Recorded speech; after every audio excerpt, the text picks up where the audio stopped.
बेटा तुम्हारे बाबूजी का ऑपरेशन हो गया है।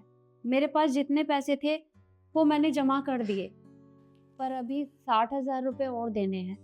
तो मैं सोच रही थी कि तुम दोनों भाई मिलकर 30-30 हजार रुपये मुझे दे दो, ताकि मैं हॉस्पिटल का बिल भर सकूं। इतना तो कर ही सकते हो ना? मम्मी जी, हमने कोई चैरिटेबल ट्रस्ट खोल रखा है जो हॉस्पिटल में फंड देंगे? पैसे नहीं है हमारे पास। आ गई मुंह उठा के। शिकायत, तुम कैसी बातें कर रही हो? अरे अगर 30,000 रुपये दे देंगे तो उसमें क्या हो जाएगा? 30,000 रुपए है केशव, 30 रुपए नहीं है, और मैं तुम्हें एक पैसा नहीं देने दूंगी। अरे तो क्या हो गया? वो मेरे भी तो पापा हैं, ये मेरी माँ है। बस 30,000 रुपये की तो बात है। कहीं ऐसा ना हो जाए कि अपने माँ बाप के चक्कर में तुम बेबी से हाथ धो बैठो। जितना बोल रही है ना उतना सुन लिया करो। बहू, तुम ऐसा क्यों कह रही हो? अरे इन दोनों बच्चों के सिवाय हमारा और कोई भी नहीं है। और अगर अपने पापा की मदद ये नहीं करेंगे तो और कौन करेगा?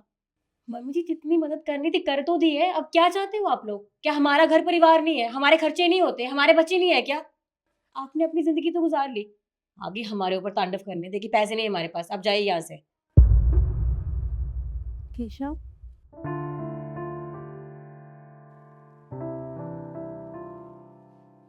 मैं समझ गई। कोई बात नहीं, मैं पैसों का बंदोबस्त अपने आप कर लूंगी। ठीक है।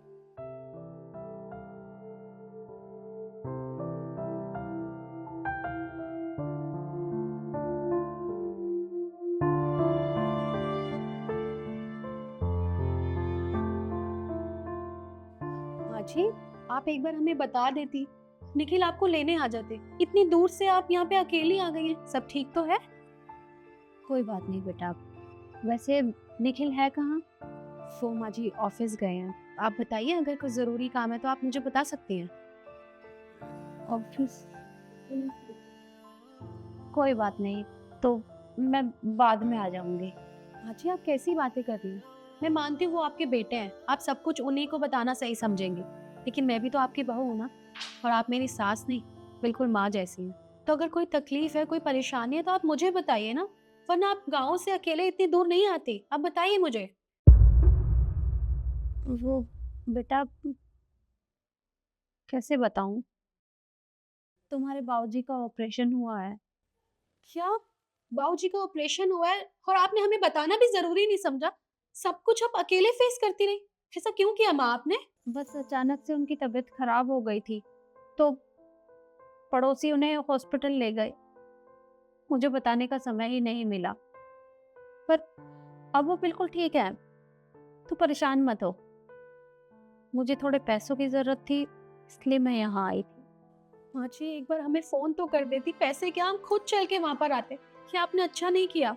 बेटा, फोन कहाँ से करती? अचानक से उनकी तबीयत इतनी खराब हो गई कि मुझे कुछ समझ ही नहीं आया। इसलिए बस अब पैसों की जरूरत थी तो मैं यहाँ आ गई। केशव के पास भी गई थी, पर उसकी पत्नी ने मना कर दिया। माँ जी, आप बिल्कुल भी परेशान मत होइए, हम हैं ना, हम आपका साथ देंगे। लीजिए, ये भी आ गई। माँ, आपने बताया नहीं मुझे आप आ रही हो। नमस्ते। नमस्ते बेटा। माँ, ये क्या? आपकी आंख में आंसू? क्या हुआ, कोई प्रॉब्लम है क्या? निखिल, माँ क्या बताएंगी? मैं तुम्हें बताती हूँ। तुम्हें पता है, माँ जी ने हमसे इतना बड़ा सच छुपाया। वहाँ पे गांव में बाबूजी की तबीयत खराब है, वो हॉस्पिटल में एडमिट है, उनका ऑपरेशन हुआ है, और माँ ने हमें बताना भी जरूरी नहीं समझा। क्या हम उनके लिए इतने पराये हो गए थे? और तो माँ जी केशव के यहाँ उनसे मदद मांगने गई थी पैसों की। अरे उसने मना कर दिया। ऐसा कोई बेटा होता है क्या? माँ, इतनी बड़ी बात हो गई और आपने आपने हमें एक बार भी नहीं बताया। अरे हमारे पास फोन कर दिया होता, हम भागे चले आते। तो पापा का ऑपरेशन भी हो गया। माँ, आपने ये गलत किया, आपको बताना चाहिए था। अरे आप अकेली वहां मुसीबत झेलती रही और हमें तो खबर ही नहीं है। माँ, क्या मैं आपका बेटा नहीं हूँ जो आपने मुझे नहीं बताया?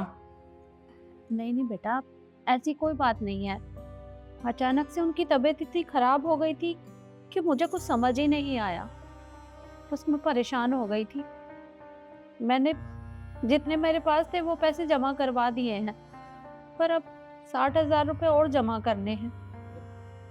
मदद भी मांगी पर कहीं से पैसे नहीं मिले, इसलिए मैं तुम दोनों के पास आई थी। केशव के पास भी गई थी पर उसकी पत्नी ने मना कर दिया। तो केशव ने कुछ नहीं कहा उससे? तुझे तो पता है ना कि उसके घर में उसकी पत्नी की चलती है, वो उसके सामने बोलता ही कहाँ है। अब ठीक कह रही हूँ, उसकी बीवी तो इसे हमसे भी नहीं मिलने देती। खैर माँ, देखिए इतनी बड़ी बात हो गई, आपको हमसे छुपानी नहीं चाहिए थी। अरे केशव ने पैसे नहीं दिए तो क्या हो गया, मैं भी तो आपका बेटा हूँ ना। माँ देखिए, मुझे कुछ नहीं पता, अभी के अभी हम हॉस्पिटल जाएंगे और आप पैसों की चिंता मत करो। मैं और इशू है ना, हम अभी के अभी गांव चलते हैं और आप पैसों की टेंशन बिल्कुल मत लेना, जितना भी खर्चा आएगा वो मैं दूंगा। अरे आखिरकार मैं उनका बेटा हूँ। तुम एक काम करो इशू, तुम जाके सामान पैक करो, हम अभी के अभी गांव चलते हैं पापा के पास। ठीक है, मैं सामान पैक करती हूँ।